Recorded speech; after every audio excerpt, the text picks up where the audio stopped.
काय सांगाल, वारंवार पाणी होते, अधिकारी काय हे देत नाहीत का? करोडो रुपये खर्च होत आहेत. तरी उद्घाटन सोहळा अतिशय मोठ्या पद्धतीने केला होता. केंद्रीय मंत्री होते, उपमुख्यमंत्री होते.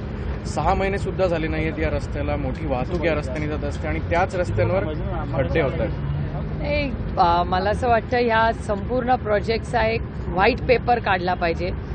माननीय गडकरी साहेबांनी संपूर्ण देशात अतिशय उत्तम रस्ते केलेले आहेत, पण या चांदणी चौकात काय दृष्ट लागली काय कळायला मार्ग नाही खरं. पण मी गडकरी साहेबांनाही मागेही ट्विटच्या माध्यमातून किंवा पार्लमेंटचं सेशन होतं तेव्हाही मी त्यांना जाऊन भेटले होते.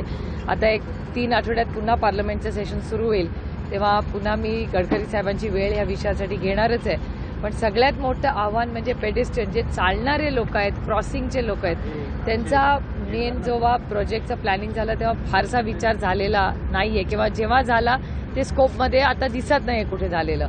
त्याच्यामुळे रस्ता क्रॉस करण्याची ज्या पद्धतीने लोक दिसत आहेत, मोठी सुरक्षिततेची आव्हान आपल्यासमोर आहे खरं. आणि मला असं वाटतं ॲक्सिडेंट व्हायची कशाला वाट बघायची, त्याच्या आधीच सेफ्टी फर्स्ट. आणि अनेक वेळा मी स्वतः गडकरी साहेबांची जेव्हा बोललेले सेफ्टी आणि सिक्युरिटीबद्दल तेव्हा त्यांनी नेहमी सहकार्याचीच भूमिका दाखवलेली आहे. आणि बारामती लोकसभा मतदारसंघ हा 0 ॲक्सिडेंट झोन करण्याचा आमच्या सगळ्यांचा मानस आहे, प्रयत्न आहे. आणि त्याच्यात नॅशनल हायवेची आम्हाला प्रचंड मदत होते.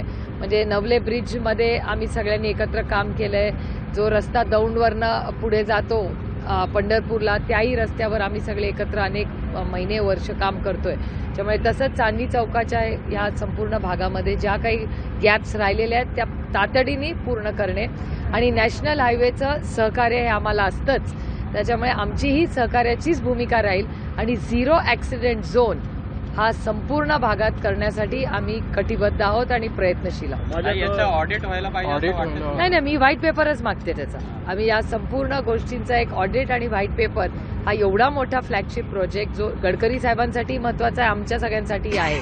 त्याच्यामुळे कुठलंही त्याच्यात राजकारण न आणता नागरिक हा केंद्रबिंदू ठेवून अतिशय ओपन माइंडने, म्हणजे आम्ही विरोधक म्हणूनही बोलत नाही आणि आमच्या मनात गडकरी साहेबांबद्दल मान सन्मानाचं आहे. अतिशय उत्तम काम नॅशनल हायवेच्या माध्यमातून त्यांनी राज्यात नाही देशात करून दाखवलेलं आहे. त्याच्यामुळे आमचा गडकरी साहेबांवर विश्वास आहे आणि मी जेव्हा दिल्लीला आता जाईन तेव्हा तातडीने त्यांची भेट घेऊन ह्याच्यातून त्यांचं मार्गदर्शन घेणार आहे. ट्रॅफिकचा मार्ग अजूनही सुटलेला नाहीये. जो समोर पुढे जो मोठा पूल आहे तो छोटा पडतो, तिथं ट्रॅफिक फक्त पण पुढे ट्रॅफिक होते. हा क्रॉनिक प्रॉब्लेम आम्ही नॅशनल हायवेला आधीच सांगितला होता.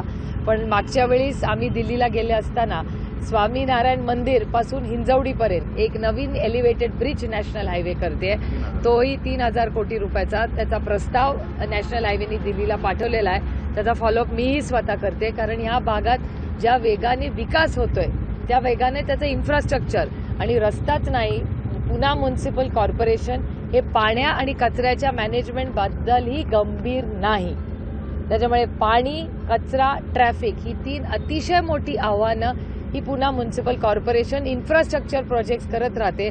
पण ज्यांच्यासाठी तुम्ही इन्फ्रास्ट्रक्चर करताय त्यांना लागणारं पाणी, त्यांना होणाऱ्या कचरा, आज डेंगी असेल, एअर पोल्युशन बघा. एअर पोल्युशनचा हा अतिशय गंभीर मुद्दा आहे. ज्येष्ठ नागरिक असतील, लहान मुलं असतील, त्याचा विचार म्युनिसिपल कॉर्पोरेशन करतंय का? नुसतं FSI वाढवा, बिल्डरांना बिल्डिंग बांधायला परवानगी द्या, सर्वसामान्य माणसासाठी पाणी आहे का तिथे, कचऱ्याचं नियोजन आहे का? हे एवढं काम चालू असताना एअर पोल्युशनची काय परिस्थिती आहे ह्याचं कुठलंही ऑडिट पुणे म्युनिसिपल कॉर्पोरेशन करत नाहीये. आणि विकास जरूर व्हावा, पण विकासाबरोबर बाकीचे हे जे महत्त्वाचे मुद्दे आहेत त्याच्यापुढे पूर्णपणे अयशस्वी झालेले आहेत आणि त्याच्यामध्ये पुणे, मुंबई शहरीकरणात सगळे सामान्य नागरिक भरडले जात आहेत. हे दुर्दैव आहे. माझ्या डोळ्यासमोर अजितदादांना मुख्यमंत्री झालेलं मला पाहिजे अशी आशा जी आहे ती अजितदादांची आई आशादेवींकडून जी आहे ती व्यक्त करण्यात आली. अर्थातच कुठल्या आईला तसं वाटणार नाही. ताई, बारामतीच्या तुम्ही खासदार असताना आता आहात म्हणे तटकरेंवर तुम्ही खरं तर रोज दाखवता आणि परत तटकरेंनीच तुमचं खासदारकीचं पत्र. नाही, मी तटकरेंवर रोष नाही दाखवते. असं का होतंय की तुम्ही याचिका दाखल केली, आता त्यांनी सुद्धा केलेली आहे. त्यांनी करून खूप महिने झाले आहेत. परवा तुम्ही जे लोकसभा अध्यक्षांना असं आहे, फैजल तुम्ही बघाल, आमचे लक्षद्वीपचे खासदार आहेत फैजल, त्यांच्यावर छोटं काही झालं तरी तातडीने त्यांना डिस्क्वालिफाय केलं. महुआ मोहित्रांना डिस्क्वालिफाय करा ही सातत्याने मागणी, म्हणजे विरोधात असला तर डिस्क्वालिफिकेशन, त्यांच्याबरोबर असलं तर सौखून माफ. माझं एवढंच म्हणणं आहे की राष्ट्रवादी काँग्रेस पक्ष हा अतिशय संवेदनशील पक्ष आहे. 2 घटना झालेल्या आहेत. एक तर महिला आरक्षणाचं विधेयक हे देशासाठी एक क्रांतिकारी विधेयक होतं, त्याला ते ग्रहस्थ गैरहजर होते त्या मतदानाला. याचा अर्थ आम्ही काय काढायचा, पहिला मुद्दा. दुसरा मुद्दा की मणिपूरमध्ये जी घटना झाली, महिलांचे बलात्कार होत होते, नग्न महिला रस्त्यावर आणून त्यांची चेष्टा केली जात होती, त्या विरोधात आम्ही भारतीय जनता पक्षाच्या या असंवेदनशील सरकारच्या विरोधात नो कॉन्फिडन्स मोशन केला. त्या नो कॉन्फिडन्स मोशनला त्या व्यक्तीने सरकारच्या बाजूनी मतदान केलं. याचा अर्थ आम्ही काय काढायचा की ती व्यक्ती महिला विरोधक आहे का? तुम्ही महिलाच्या आरक्षणाच्या बिलला मतदान करत नाही. तुम्ही बलात्कार जेव्हा मणिपूरमध्ये होतात त्या सरकारच्या बाजूनी मतदान करता. या दोन्ही घटना या असंवेदनशील आहेत आणि महिलांशी निगडीत आहे. याचा अर्थ त्यांचं धोरण हे महिला विरोधक आहे का, असा अर्थातच लोकांच्या मनात येतं. आणि राष्ट्रवादी काँग्रेस पक्ष हा महिला पुरुष समानतेसाठी आहे. आदरणीय पवार साहेबांनी पहिलं आरक्षणाचं बिल या देशात तुमच्या आणि माझ्या महाराष्ट्राने देशाला दिशा द्यायचं काम केलं.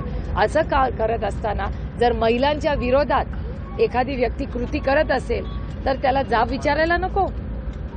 तुम्ही मणिपूरच्या बलात्कारच्या बाजूने उभे राहणार, तुम्ही महिला आरक्षणाच्या बिलला हजर राहणार नाही पार्लमेंटमध्ये. त्याच्यापेक्षा दुसरं महत्वाचं काय काम असतं? ज्या 5 राज्यात निवडणुका आहेत त्या ठिकाणी आता कांद्याचे दर जे आहेत ते पडलेले 25 रुपये कांदा विकला जातो. महाराष्ट्रात देखील आता दर गेले पडलेले. 5 महिने मी पियुष गोयल या देशाचे वाणिज्य मंत्री यांच्याशी माझी लढाई चाललेली आहे. मी 5 ते 6 महिन्यापूर्वीपासून त्यांना सांगते की कांद्याच्या बद्दल तुम्ही संवेदनशील राहा. पहिलं ट्विट मी केलेलं आहे या राज्यामध्ये आणि देशामध्ये की कांद्याचा प्रश्न पेटणार आहे, कृपा करून संवेदनशीलपणे विचार करा.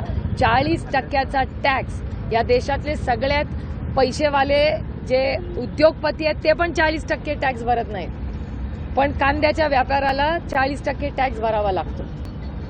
त्याच्यामुळे हे जे केंद्रातलं आणि महाराष्ट्रातलं सरकार आहे हे पूर्णपणे शेतकऱ्यांच्या विरोधातलं सरकार आहे, महिलांच्या विरोधातलं हे सरकार आहे. हा आरोप आहे माझा भ्रष्ट जुमला पार्टीवर आणि या ट्रिपल इंजिन खोके सरकारवर. काटेवाडीत ग्रामपंचायतची निवडणूक ही भाजपकडून आरोप केला जातो की राष्ट्रवादीकडून मोठ्या प्रमाणात पैसे वाटले गेले, म्हणजे अजितदादा गटाकडून. काय आता ह्याचं उत्तर गृहमंत्र्यांनी द्यायला पाहिजे ना. गृहमंत्र्यांचं लक्षच नाहीये. तुम्ही बघताय, मला कसं माहिती असेल? जर होत असेल तर तुम्ही म्हणताय की ते म्हणतायत अजित पवार गट वाटतोय, करेक्ट. आता होतंय का नाही गृहमंत्र्यांनी जबाब दो ना. राज्याचे गृहमंत्री राज्यात आहेत का दुसऱ्या राज्यात प्रचाराला गेलेत हेही माहिती नसतं आम्हाला. त्याच्यामुळे आम्ही न्याय आणि दाद कुणाला मागायचे? आणि जर भारतीय जनता पक्षाला ज्याची सत्ता आहे, ज्याचा गृहमंत्री आहे, त्याला मीडियाकडे जायला लागत असेल तर ह्याच्यातच गृहमंत्रीचं अपयश आहे. आणि मला भारतीय जनता पक्षाच्या सगळ्या ओरिजिनल कार्यकर्त्यांचं नेहमी वाईट वाटतं, कारण का जे ओरिजिनल भारतीय जनता पक्षाचे कार्यकर्ते ज्यांनी सतरंजा उचलल्या, कष्ट केले, कधी पोलीसशी लढले, पण ते संघटनेशी आणि आपल्या विचाराशी त्यांनी नेहमीच निष्ठा ठेवली. अशा जेव्हा सत्तेत म्हणजे जेव्हा जेवणावर बसायची वेळ आली तेव्हा बाहेरचेच येऊन त्या ताटावर बसले. त्याच्यामुळे मला विचारायचं, भारतीय जनता पक्षाच्या संघर्ष कष्ट केलेल्या कार्यकर्त्यांसाठी माझ्या मनात नेहमी मान, सन्मान, आदर आणि दुःख वाटतं, कारण का संघर्ष त्यांनी केला पण पंक्तीला बाहेरचा येऊन बसला. अजित पवार गेले 4 दिवस ट्रोल होत आहेत सोशल मीडियावर. मराठा आरक्षणाच्या दरम्यान ते आजारी पडले म्हणून त्यांचा डेंग्यू हा पॉलिटिकल डेंग्यू असं ट्रोल केलं जाते त्यांना. तुमची काय खात्रीशीर माहिती आहे? तुम्ही त्यांना भेटलात का, भेटायला जाणार आहात का किंवा काय? नाही, एक तर डेंगी जेव्हा कुणाला होतो तेव्हा त्या माणसाने आराम करायचा असतो. मलाही 5 वर्षापूर्वी डेंगी झाला होता, त्याच्यामुळे मला माहिती आहे की किती त्रास होतो डेंगी झाल्यानंतर. आणि गेले अनेक म्हणजे 1 आठवडा 10 दिवस झाले अजितदादांना डेंगी झालेला आहे. ते घरी आहेत, ते आराम करतात आणि त्यांना आरामाची गरज आहे. त्याच्यामुळे मला वाटतं आरोग्यामध्ये राजकारण आणणं हे महाराष्ट्राच्या संस्कृतीत बसत नाही, हे माझं वैयक्तिक मत आहे. मग कोणी असू दे. भेटायला जाणार आहात? गेल्या जाऊन आला झाल्यावर बरं चौकशी तर रोजच करते, भाऊ आहे माझा.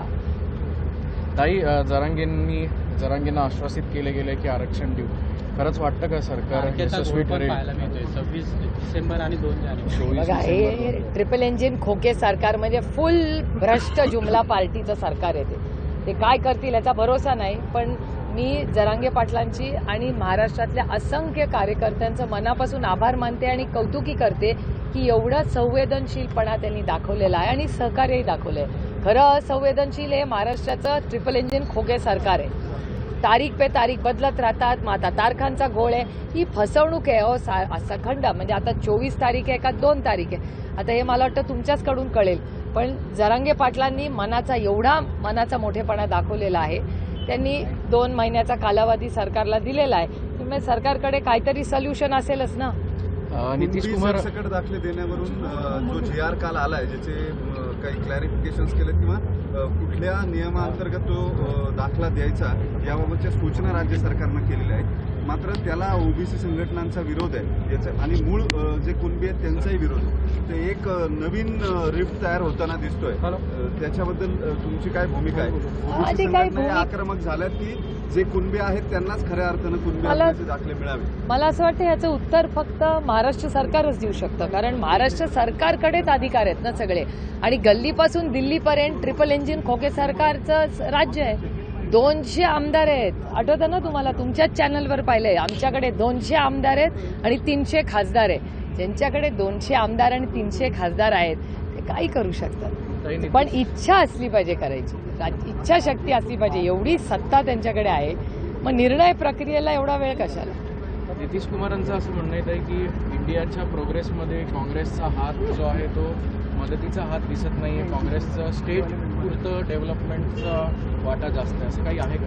नाही. काल खडगेजींचं स्टेटमेंट आलेलं आहे. कदाचित तुम्ही वाचलं नसेल. ते खडगेजींनी सविस्तर याचं क्लॅरिफिकेशन दिलेलं आहे. खडगेजी काल स्वतः नितीश कुमारजींशी बोललेले आहेत. त्याच्यामुळे मला वाटत नाही हा प्रश्न 3 दिवसापूर्वीचा होता मान्य आहे मला. पण काल नंतर खूप बदल झालेला आहे.